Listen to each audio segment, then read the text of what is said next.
Mr. Schweikert is recognized for 60 minutes as a designee of the Majority Leader. Thank you, Mr. Speaker Pro Tem. Give me a couple seconds here as I sort of semi-organize this mess. Mr. Speaker, I'm going to try to just do a couple very simple things here. I want to walk through that I actually believe there's actual solutions. The problem is they're hard. And it's one of those occasions where I think we play this game, we talk around each other because we talk our book. We talk what gets us elected. We talk what raises us money. We talk what enrages our base so they're more politically involved. The fact of the matter is a substantial amount of that is just a bold-faced lie. And for anyone that's really interested just in sort of the academics of what goes on here, I talked about this a couple weeks ago. If you have your search engine, look up AI review of congressional speeches. There's an academic group, so this isn't like Nature, so it's a peer-reviewed article, going back 140 years of congressional speeches, and basically says the use of facts has absolutely crashed. If you actually read it, it's crashed. We now talk about our feelings and intuition because that's how we manipulate people. And look, it's in Nature publication right now. Go pull up the academic article. And that's what goes on behind these microphones day after day after day, is we have people that tell stories. We tell about our feelings. But we don't seem to actually bother doing something called math. And the family slogan is the math will always eventually win. So I'm going to do this a couple times here. You know, we're in the middle of the reconciliation, budgets, battles, the propaganda, the things that get said that are true or not true. My argument for everyone here is there's a way to pay for lots of this. It still doesn't save us. As a country, we borrow about $6 billion a day right now. Next year, we're going to borrow about $7 billion. I'm going to show you some charts. In 9 budget years, we're borrowing about $10 billion a day. And the vast majority of that is demographics. Turns out it's not Republican, it's not Democrat. And one of the great lies here, and I've done entire presentations here, where I took like a whole hour a while back, where I did every tax hike that the left has proposed in the scores and its economic factors. And actually, we did a bunch of the cuts in spending and those things, Republicans. All those tax hikes came out to about 1.5% of GDP. Excuse me, these tax hikes came out to about 1.5% of GDP. Our cuts came out to about 1% of GDP. Big 2.5%. Looks like we're going to borrow 7.3% of the economy this year, and in 9 budget years, Moody's says, I'm going to show this board a couple times, we'll be borrowing 9% of GDP. Now, I'm sorry, most people, you know, David, we don't know what GDP, what do you mean by that? It's just understand the scale is so often the solutions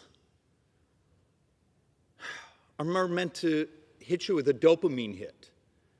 They're meant to manipulate you. And when I say you, I mean the voting public, often our staff trying to even manipulate each other.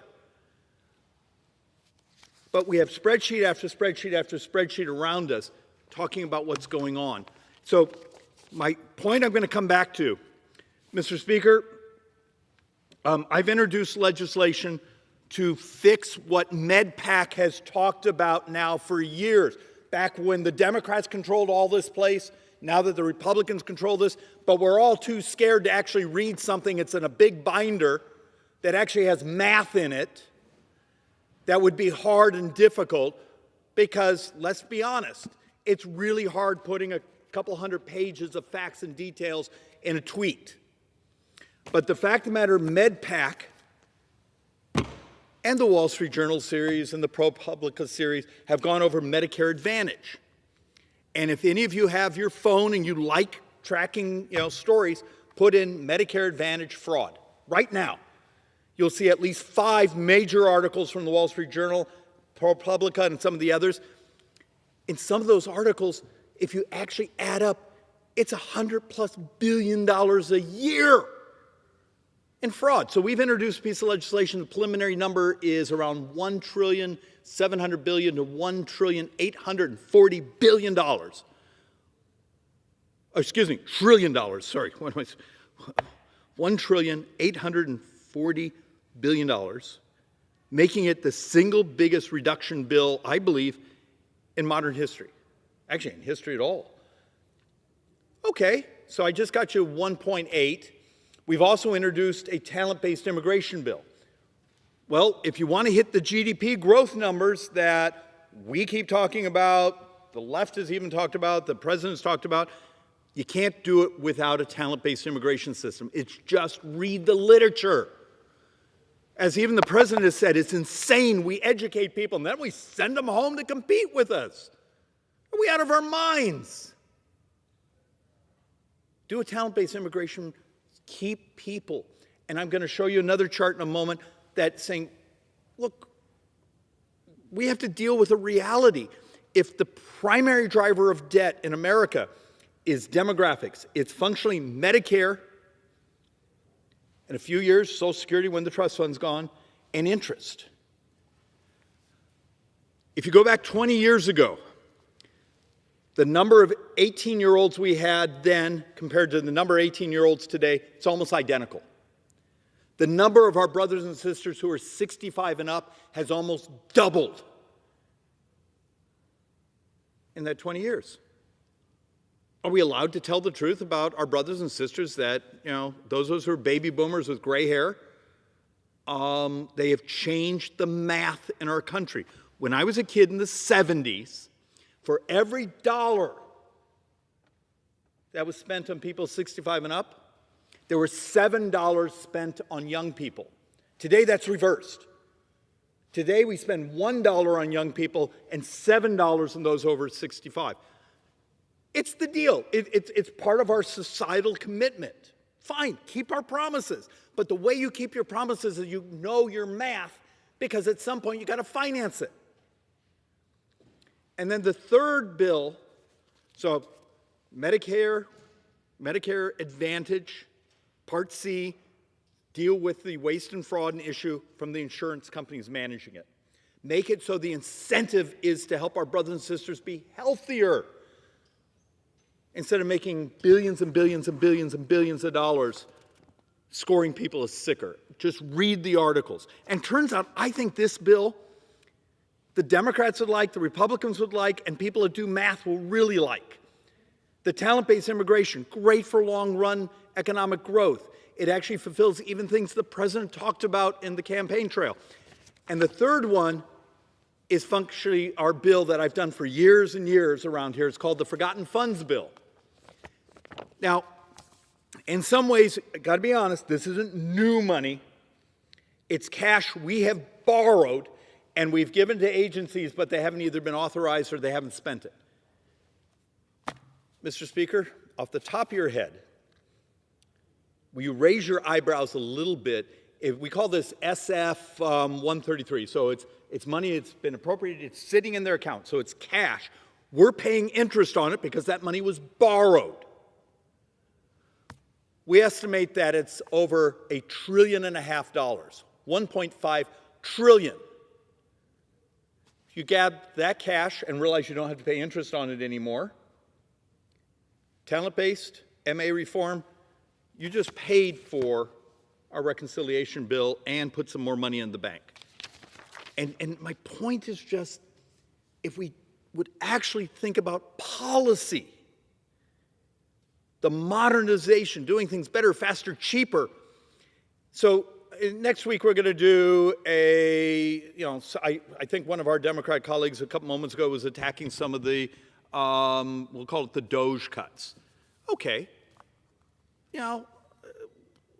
Look, last year, for every dollar we took in tax receipts, we spent $1.39.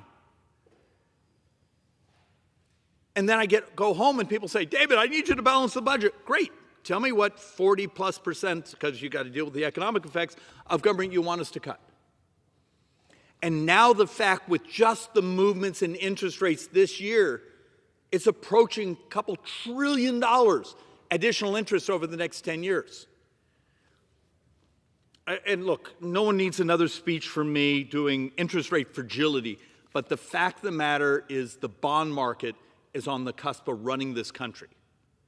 Except that's really hard to explain to our voters, and if you're a Democrat, you don't want to explain that because you want to keep handing things out and doing the lie of, we're going to tax rich people. Then you show the chart that's saying, hey, okay, it just takes care of, weeks of borrowing, and that's it for an entire year. And then those of us who run around saying, we're going to just cut waste and fraud. Got to cut waste and fraud. And I'm going to show you some charts. But we need to redefine, redesign, modernize, use technology on how we deliver services. So, all right, let's actually walk through a couple things. So, what's the real reason we're doing the reconciliation budget? It comes down to one thing, at least for me.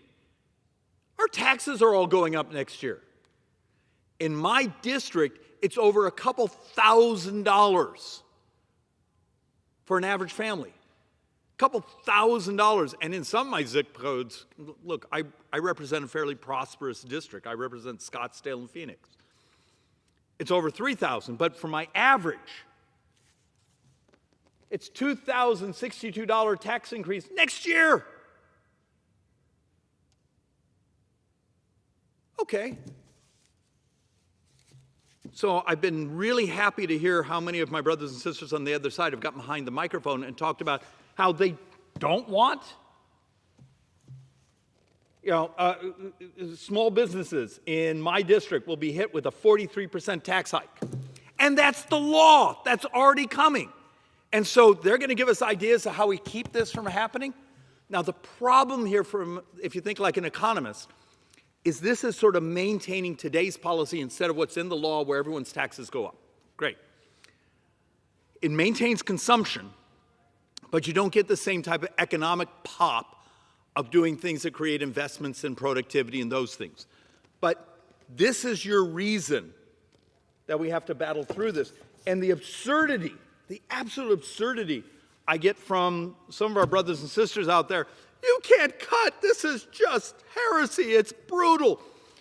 We're baseline going to spend $68 trillion over the next 10 years. $68 trillion.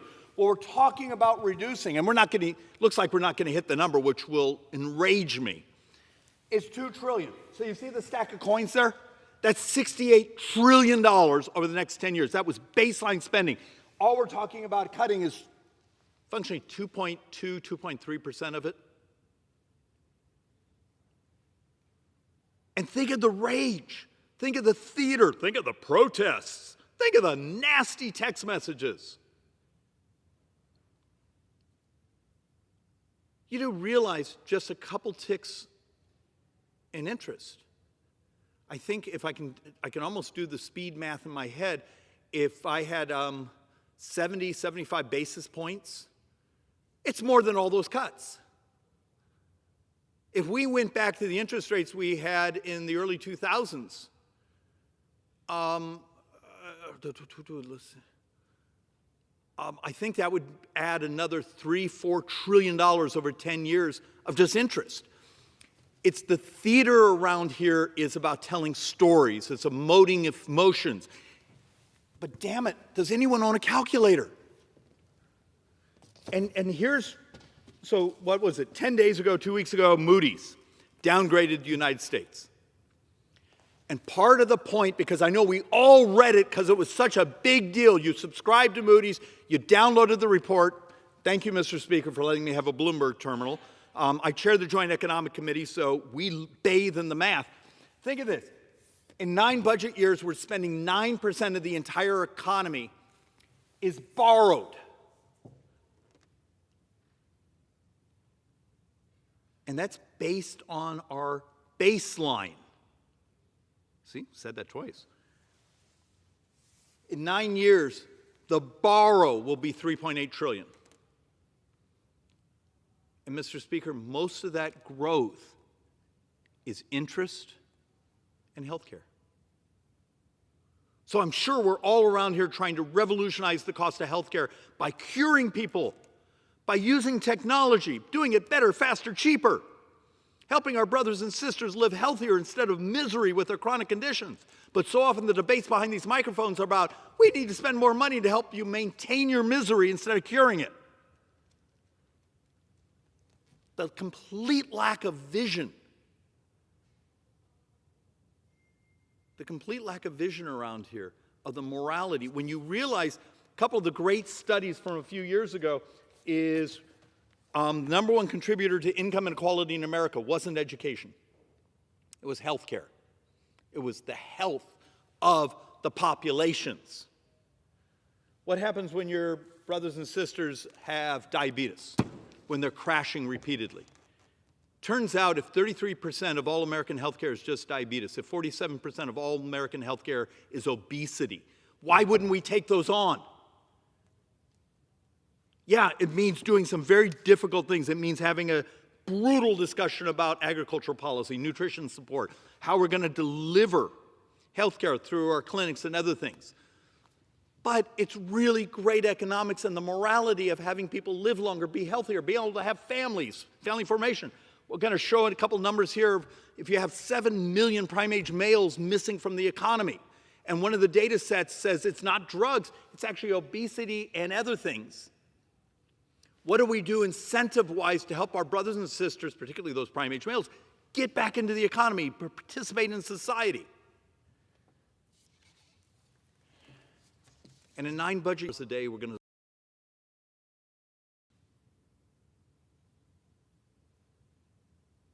doesn't that, I mean, why doesn't this just set people up saying, okay, I don't want to raise my brothers and sisters' taxes.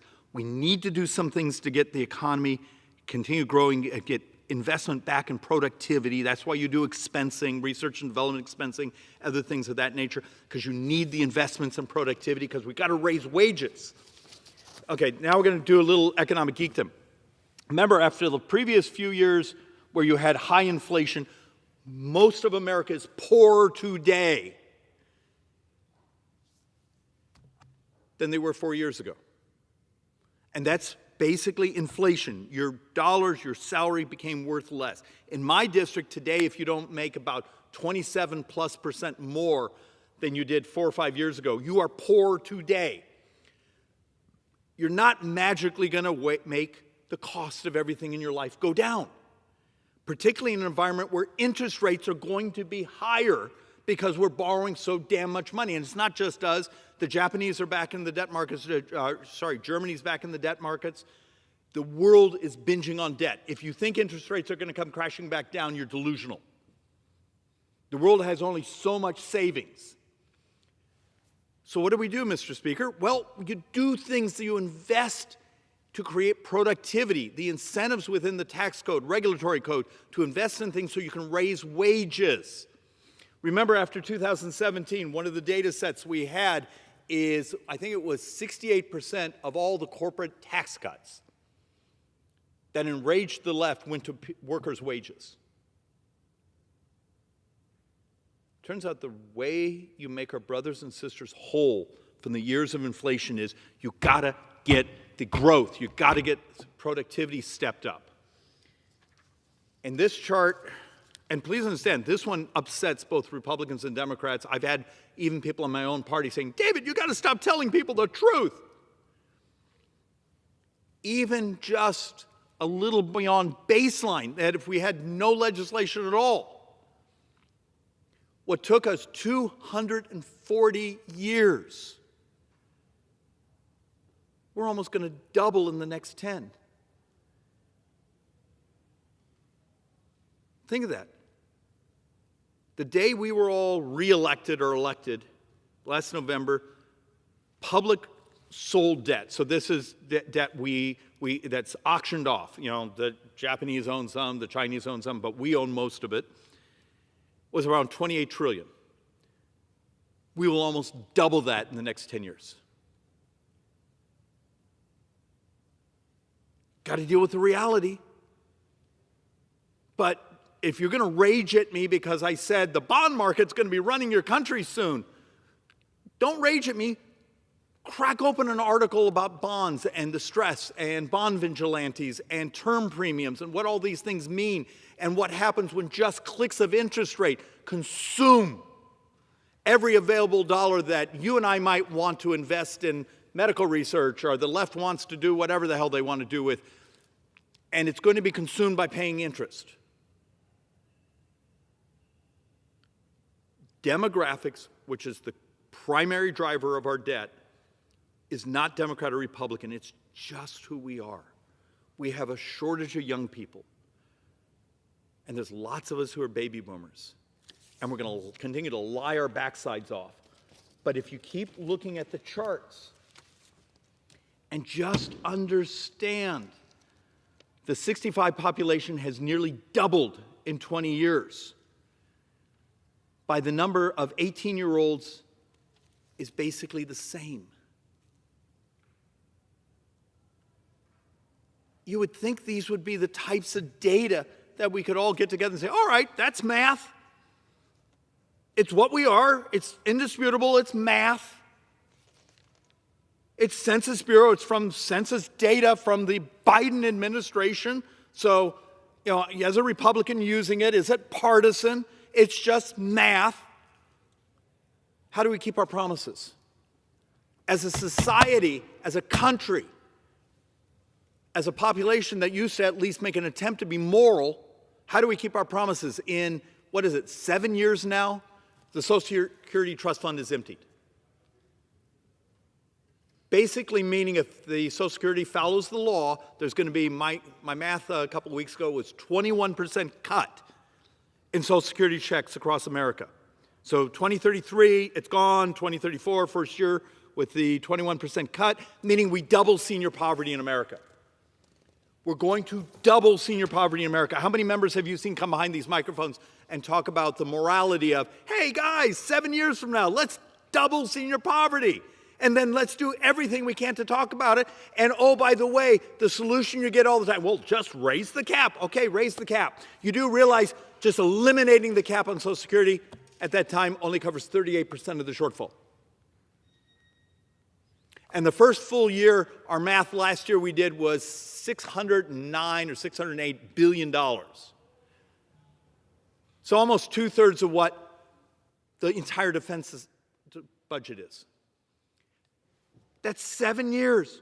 We should have been working on this 15, 20 years ago. But the fact that an idiot like me gets behind the microphone and even uses the word, it will be an attack ad next week. Because God forbid, this place cares more about winning the next election than doing what's right, doing what's moral, owning a calculator. It's just, this place is absolutely perverse. And here's another thing, let me enrage my brothers and sisters, because so much of what we're having to deal with in this reconciliation budget, look, I hope the scorekeepers are wrong. I hope the joint tax economists are wrong.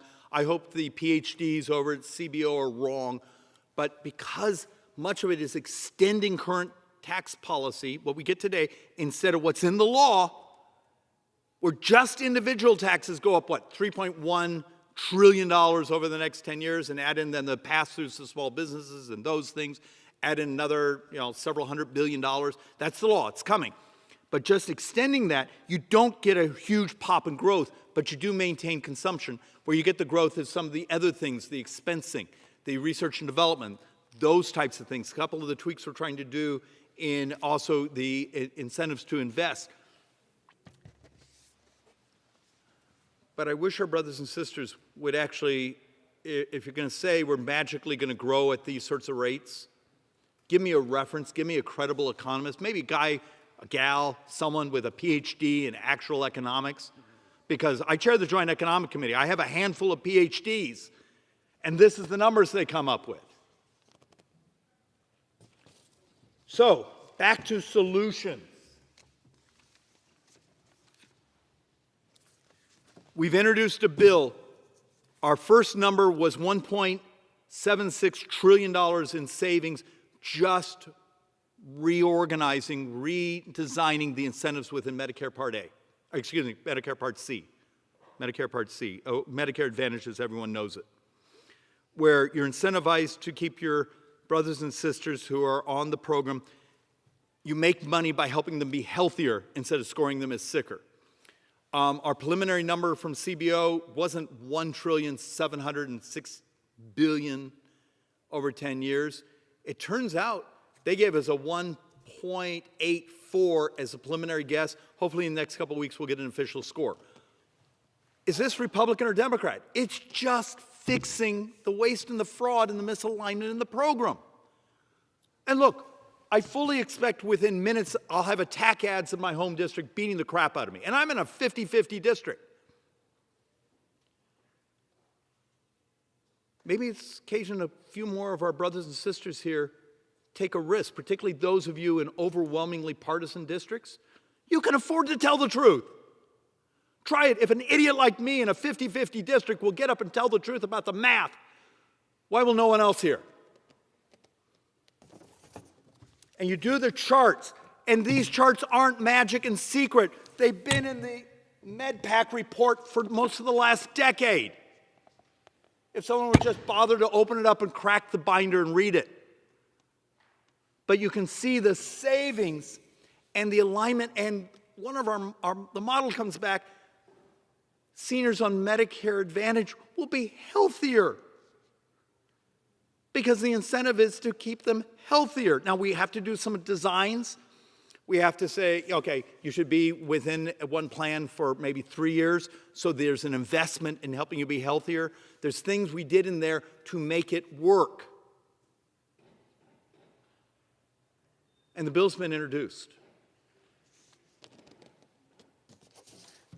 And yet, if you look at the total spend over the next 10 years, still $14.67 trillion is the baseline spending over the next 10 years.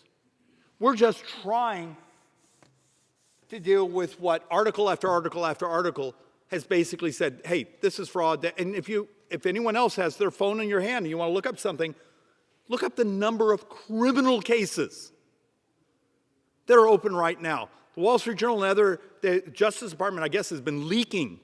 It's no longer civil suits, it's criminal suits saying people are going to go to jail.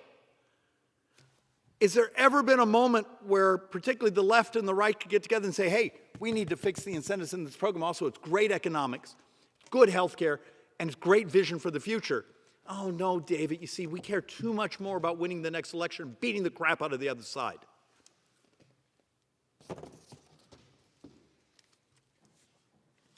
And then you hear some of the brilliant things that are said about Medicaid. Now, I need to disclose, it's been many, many years. As a child, I spent 2 terms in the state legislature, was never going to run for office again. And because I was so tall and smart and good looking, I got to chair, well, had nothing to do with the fact that I was the vice chair and my chairwoman actually had a brain aneurysm, and also they had just indicted 10% of my state legislature. Remember, the fastest way, Mr. Speaker, to move up in an organization is to have 10% of the people go to jail. And so I'm a 28-year-old kid in my state legislature, and I'm chairing the health committee. And Arizona does something very unique in our Medicaid system. We were the last state to enter Medicaid. We didn't enter it until the mid-'80s. I actually was a part-time page during the negotiations. But in Arizona, we do something odd.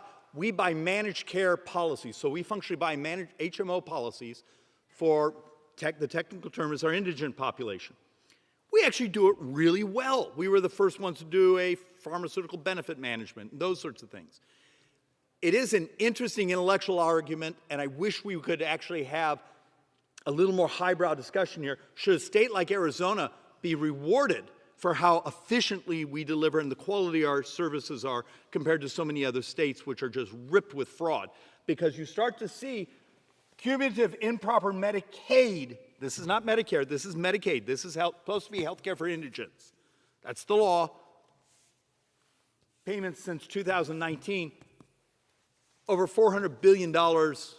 And if you actually look at the literature, people that have analyzed it, so here's a Paragon study written by a PhD, basically says that, hey, the Medicare or Medicaid reported functionally $500 billion over 10 years.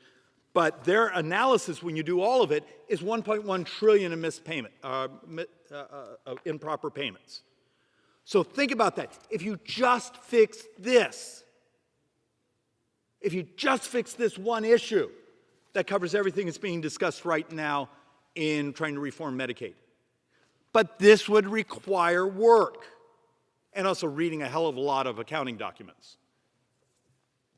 And look, I'm going to run through these boards really quickly because I'm already gone, Mr. Speaker, longer than I want. People forget we actually had a time slot here where functionally we actually sort of stopped some of the measurements and some of the enrollment criteria. But if you look at overall rate of improper Medicaid payments, if you have a multi-trillion-dollar system and it's 5%, turns out that it pretty much pays for what ENC did a couple weeks ago. Are just we willing to invest in the technology to go fix it? And look, remember I was just telling you in a previous life, I actually helped. I was not there during expansion, but I was county treasurer years later where I did manage some of the DisPro share monies. So that's sort of the geeky talk. But this is a chart from the Wall Street Journal. And they just happened to pick out my state. I love Arizona. It truly is. Look, if you get to represent Phoenix and Scottsdale, you're one of the most blessed human beings in life. But the point that the Wall Street Journal was trying to make in putting up this chart is in Arizona, we put $363 million back in the general fund. Because the way they do their provider tax, they're actually making money from the federal government, except this fine august body, we borrow the money. We're borrowing money. A state is doing a provider tax. It covers their match, and then they're sticking money in their general fund from our borrowed money. Why is this good?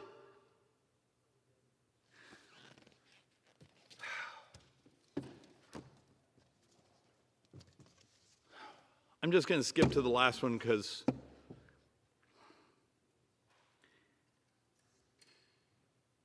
we need to tell the truth. Our great financial burden. We're elected. We are functionally the board of directors of the biggest enterprise in the world. The biggest, where we represent a quarter of the world's economy. Does this body act like a board of directors where we pay attention to the math, pay attention to how we take care of our customers, the American citizens, and pay attention to the reality? Social Security, Medicare, and net interest account for 80% of the spending growth over the next 9 budget years. And if you do the 30 years, it's everything. If you do the 30 years, military, non-defense discretionary are scheduled to grow slower than tax receipts.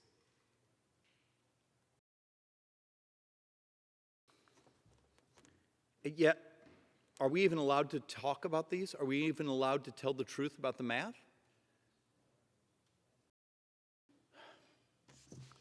And so, Mr. Speaker, we've been collecting every article we can talking about, and some of these are Republicans, some of these are Democrats, some of these are conservatives, some of these are just academic economists. So here's one talking about the growth of prime-age males in Medicaid. And what was fascinating is this particular study, they spent an average of 6.1 hours per day or 184 hours a month on all socializing, relaxing, and leisure activities. Okay. So you get attacked saying, well, you're asking for work requirements. Understand how many states, my state already has an application in for work requirements. I think we already have work requirements, forgive me if I get this wrong, 10 for others, but a number of the states, if you take a look at the chart, they had applications in, the applications were approved, and then the Biden administration took over and something happened where either through court or action here, they started rolling them back. If I come to you right now and say there's 7 million prime-age males missing from the labor force, I come to you and say, you're talking to me that you want tax receipts to grow, that means you need participation in the economy. If anyone wants to geek out, it's probably about 5 years ago, University of Chicago did an amazing study on what work requirements do in benefit programs. At the end of the decade, the participants are wealthier because they may get the benefit, but the work requirements change their participation in the economy, raise their skill set, and they move up in the economy. In many ways, if you read the academic literature, those who oppose things like work requirements, you've got to read your literature. You're crushing people. You're destroying their economic futures, their ability to learn skill sets, how to participate in the economy. But maybe we have people around here that permanent poverty, that level of cruelty is what's built into their political manifesto. I refuse to believe that. I believe we all want the right things. But page after page of this data is here. And instead, we'll have these trite, feelings-based debates and arguments. And then we'll wonder why tomorrow is no better than it was today. And the day after that will be no better than the next day. There's hope. There's ways to make this work. There's ways to stabilize the debt. There's ways to make this society much more prosperous. Prosperity is moral. But, Mr. Speaker, I'm wondering, are we intellectually capable of actually doing the work? And with that, I yield back.